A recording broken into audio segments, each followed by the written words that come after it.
Hello, welcome back to RetroBreak and welcome to a long overdue pickups episode. In this episode I've got loads of really interesting stuff that I picked up over the past few months. So let's start with a really interesting GBA game that I actually found on Amazon, and this was a brand new complete in box game, and it's called Yigtra Union or Yigtra Union, I'm not entirely sure how to pronounce it, but it seems like a fantastic tactical style RPG, strategy RPG game. I'm really enjoying it. Apparently it also came out on the PSP and more recently on Steam as well, but the GBA version here, I've actually put a fair few hours into it now, playing it on the Analogue Pocket, and I'm really enjoying what I've played so far. Let me know down in the comments whether you've ever played or heard of Yigtra Union. I'm really impressed with what I've seen. Next up is another homebrew game, and this one was actually sent over to me by Studio Loading themselves. This is Flying Arrows, and if you want to know more about this game and the development behind it, then check out the podcast I did with Studio Loading, all about how he made this game, how he come up with the ideas and the inspiration behind it, and a look at the sequel that's coming very soon on Kickstarter as well. I haven't had a chance to sit down and play this full version just yet, but I will be doing that fairly soon, and if you'd like to watch me play through it, go ahead and follow me over on Twitch as well, where I'll actually be streaming, hopefully streaming the entire game if I manage to get through it. So definitely go ahead and check out Twitch, there'll be a link in the description below if you want to see Flying Arrows at some point in the near future. Now before we move on to any other games, there's something that I need to bring up which I'm really excited about, and that is this book here called Handheld History. It's still in the funding phases at the minute, so if you would like to get this book for yourselves and check out some fascinating history on handheld consoles, check the link in the pinned comments and go and order it right now. And I'll definitely be doing a video about both the books when they get to me in the future, so definitely look forward to that as well. Now next I've got 3 Game Boy games and 1 PlayStation 1 game, and I got all of these from a show that I was at last weekend called MegaCon in Birmingham, and I had a great time at the event. As always, I was helping my girlfriend out at her table, but right behind our table there was a game stall, and I picked up some really good stuff from there. Surprisingly, I never actually owned Mario Golf on the GBA, so I'm very happy to have this. And I've played a little bit of it, and you can definitely tell that it's from the same developers that made the Golden Sun games, because this just looks like a Golden Sun reskin with golf thrown in there, but it's really cool to have, and apparently they're really good games, and so is Mario Tennis as well, so I'll definitely be looking to try and track down the other portable Mario sports games at some point in the future too. I also got Jurassic Park for the Game Boy, which really blew me away. I posted a photo of the booth on Twitter and someone told me to go and pick up Jurassic Park, so I did, and I was not disappointed. This game is actually really good, really surprisingly good. It's also surprisingly difficult. It took me ages to get past the fight with the T-Rex, but I'm glad I did persevere, and it's a great game, so definitely recommend it. And I also got this game from there too, and I did already own this game, but I didn't own it with the box and manual. This is Motocross Maniac, a really fun arcadey style game for the system, and they actually did a deal on this as well because I'd been back a few times over the weekend. And I actually found out that they have a shop as well, which isn't too far away from where I live, so I'll definitely try and check them out at some point. Have a look over here, and maybe you can go and pay them a visit yourself at some point.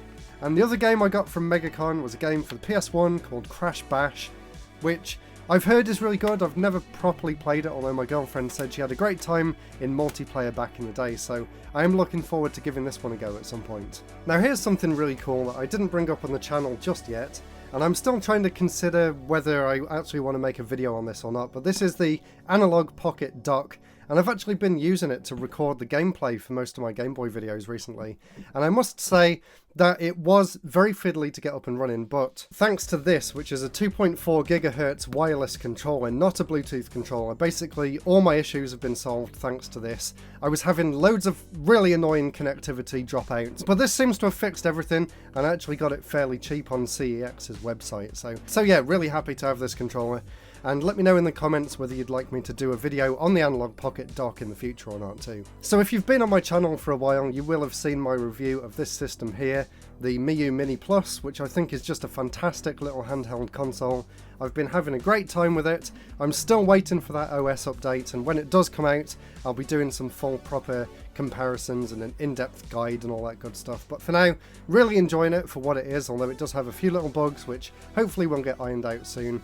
And I have to say this because they sent me a URL, so if you do want to get one for yourselves, and I definitely recommend you do, I'm not just saying that from a sales point of view, but if you do want to get one, check the link in the pinned comments. You will not regret it. It's a really nice little compact device as well. I really do love it. Now, this is something really interesting. This is a brand new Mega Drive game that was sent over to me by the company, and it's called Demons of Asterborg. But unfortunately, every single time I've tried to play this game, something's come up. It won't run in the RetroBreak. My Mega Drive blew up the other day, so I bought a new plug for it, but now the screen only stays on for about half a second, so I think something broke internally, so I'm going to have to get a whole brand new Mega Drive console just so I can play this game. So whenever that happens at some point in the future, I will be doing a video on this. So I do apologise to the company that sent it over to me, but it will be happening at some point. But just so you know, I have mentioned it in a video. There it is, and I definitely think it looks like a really interesting game, but I haven't had a chance to play it yet, so that's where I'm at with that one. Something else I got that I did do a video on recently, this is GB Corp. Of course, this was a really interesting homebrew game which allows you to basically put the cartridge in a variety of different Game Boy consoles, and it can basically pick out which systems you're playing on and do all sorts of cool stuff in the game. It's not really a game as such, but it's a really interesting thing, and they did a fantastic job with the packaging for this too. So you can still get the standard version, so I'll put a link in the description to that. Definitely recommend checking it out if you can. Next is something that I did show off a while ago, but I've never had a chance to actually play it until yesterday when I did it on stream, and this is something called Game Booster for the PlayStation 1, which is a really interesting device that lets you play Game Boy games on the back of the PlayStation. So it is such a weird thing, and if you want to check out the full 2-hour or so stream that I did of it, then go ahead and check the VOD. I've actually uploaded it to my gameplay channel, but if you want to see what it looks like, just so you can get an idea of this crazy contraption, there you go. So the Game Boy games go in the top there, and then that, and then this actually goes in the back of the PlayStation like that. So it's such a weird device, but that's how it works. It just sits in the back of the system like that, and you don't even need a disc in there to use it, although the actual device itself is really bad. I definitely recommend going and checking the stream out just to watch me go insane trying to actually enjoy this thing. It was honestly worse than I was even expecting. Now, here's an interesting game, and I actually picked this one up because I'd heard that it was really good, and I also watched Cad Icarus's video on every single Spyro the Dragon game, but he didn't include this one, and this is quite possibly the most interesting one of the bunch. This is actually a fully 3D platforming adventure for the original DS. It's called Spyro the Eternal Night, not to be confused with any of the other DS Spyro games, which are all a bit rubbish. This one's actually really good, and I was really impressed with it. And I found it secondhand in CEX for £8, so it's not expensive at all. So if you want a proper 3D Spyro game for the DS, which 3D games on the DS are just cool, let's face it, then definitely check out Spyro the Eternal Night. Now, going from the DS to the 3DS, I've picked up 3 3DS games recently, and I'm going to show them here, and I wonder whether you can figure out why I've picked up these 3 games in particular. So we have Rabbids 3D, we have Captain Toad Treasure Tracker, and we have Rayman Origins. So let me know down in the comments below if you can figure out why I've picked these up, which are going to go alongside a few other 3DS games for a future video that I've got planned, which is maybe coming next month or maybe the month after, depending on when I've got time for it. But I only need one more game in that particular set of games. I'm not going to say what it is, but I'm looking forward to doing the video, let's just say that. This is an issue of the official Nintendo magazine from July 2004, and I picked this one up for a very specific reason, and that is because this is the issue and the E3 conference that announced the Nintendo DS, and there's the original prototype version of the DS right there, and I'm going to be doing a follow-up to my GBA history video all about the history of the Nintendo DS, and there was loads of stuff in this magazine that I wanted to cover, so very happy that I've got this one back. I did have it back in the day, but it got stolen at school because I was stupid enough to leave it outside the classroom while I went to lunch, and when I came back it was gone. So I'm glad to have it back in my possession, and I really enjoyed flicking through it and reliving all those memories, and for a long time I thought this was my favourite ever issue of the official Nintendo magazine, and that might just be true. Now here's something else DS related that's really cool. This is a DSi XL, or known in Japan as the DSi LL, And I picked this up just because I wanted a DSi XL for myself, and I just loved this plain white colour that only got released in Japan, so I had a look around on eBay and I picked this up. And the first thing I did was mod it so that I can get my own games and ROMs and homebrew stuff on there, which I'm really excited about. So there will be a DS homebrew games video coming very soon, so I'm really looking forward to doing that. I've found some really interesting stuff on things like romhacking.net. I'll show you briefly. Look, I've managed to get this custom menu on here full of different folders. So I've got a few DS homebrew games on here already that we can check out, including Anguna, which I showed off in one of my Game Boy Advance videos. It'll be interesting to compare the DS ones, so I'll leave it there for now, but there is some really exciting stuff coming soon that I can't wait to share with everyone now I've got this. Right, now for some books next, and I've actually got 4 really interesting gaming history related books that I wanted to share with you. So this first one is a book all about the Game Boy Advance called Who Are You? And apparently the words on the front here actually came from an American advert back in the day for the GBA. I only found that out after buying the book, but I'd been waiting a long time for this book to turn up. And it's basically a really interesting study into how the Game Boy Advance changed society, and sort of a really interesting look into handheld gaming and the culture behind it and how the system was made, and a few things like what have kept the system going over the years, like mods and backlights and different console variations and stuff. It's a really fascinating book, but unfortunately there's no easy way to get this. I managed to find it on eBay and it took a long time to turn up, so unfortunately I can't really provide a link to it in particular, but definitely check it out if you can. I also don't know whether there's any ebooks around either, so it is a bit of a shame that it's so hard to get. The next one is a little bit easier to get. This is a book called Before Mario. This is basically a photo gallery of all the different games and toys and stuff that Nintendo made before Mario, as the title suggests, and there's so much really interesting history but in this book. It's just a fantastic read.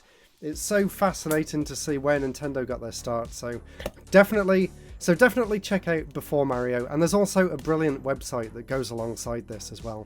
If you want to know more about Nintendo's history, that's just a fascinating place to go and visit.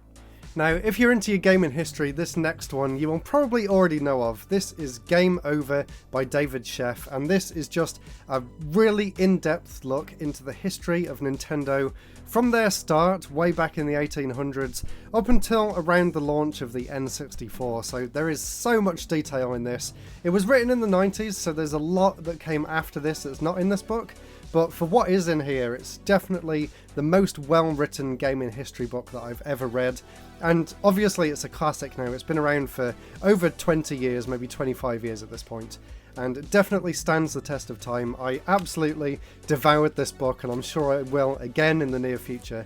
And it's actually helped me a lot with my videos as well, understanding just everything that went on behind the scenes at Nintendo at the time, and all the people that were involved in the process too. So it is quite surprising about how bad of a company Nintendo actually was back in the day, so it's definitely an interesting read from that point of view as well. Highly, highly recommend this one.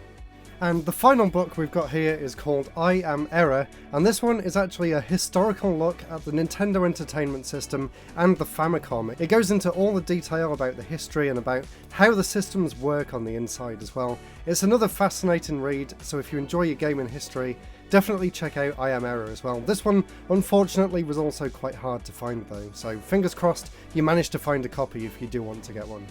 So thank you to everyone who's still watching at this point. Now I'm going to go downstairs and show you some modern games that I've picked up recently. And you can also have a very quick sneak peek here as to how the house is coming on at the minute. If you saw my video a while ago, I just moved into a new place and it's coming together really nicely. So anyway, let's sit down here and let me show you what games I've picked up. Right, so I've come downstairs for the next part of this video because I've got some modern stuff that I want to show off. And of course my dog here as well is going to help me do these unboxings. So let's begin with the Resident Evil 4 remake, which is a fantastic remake first of all. And we did manage to track down the special edition, which comes with this Leon statue right here, which is just fantastic. We do have the statues for the other games as well, so we made sure to get this one to add to the collection. So really happy to have that. And now let's take a look and see what's inside the box. So first of all, we have an art book right here. It is quite a small art book, it's actually very thin, surprisingly, but the detail inside is really interesting. You've got, of course, all the different character portraits and some concept art for the characters. Of course, you've got some environments and you've got some of the enemies in the game too. So it's really cool to see all this. There you go. So really happy to have that. That's really cool. And it also comes with this fold-out map as well. So there you go. You can see the entire world of Resident Evil 4 right there, which is pretty cool. And of course, you also get the game itself. And I was quite surprised to see that it only comes with a steelbook. There's no regular case for the game at all. It's just the cardboard sleeve there, and then the steelbook for the game. And I love collecting steelbooks, so I was really happy to get this one. And yeah, wrong game in there. That's Resi Village, which I've been playing in VR. Now it's got that PSVR 2 update, which I've been really enjoying. And actually, I don't think that's something that I brought up, so I did get the PSVR 2, and I've been really enjoying Gran Turismo 7 in any spare time that I've got, in any small amount of spare time that I've got. That's the game I've been playing the most. And for my birthday, I did also get this Logitech steering wheel and pedal set as well, so I can play Gran Turismo 7 in VR using a proper steering wheel with force feedback and triggers on the back to change your gears and stuff. And it is so much fun playing it with this steering wheel in VR. It's just a mind-blowing experience. Now, for a few other modern games that I picked up recently, we got the Dead Space remake on the PS5, which we've also been enjoying in the very short amount of downtime that we've actually got.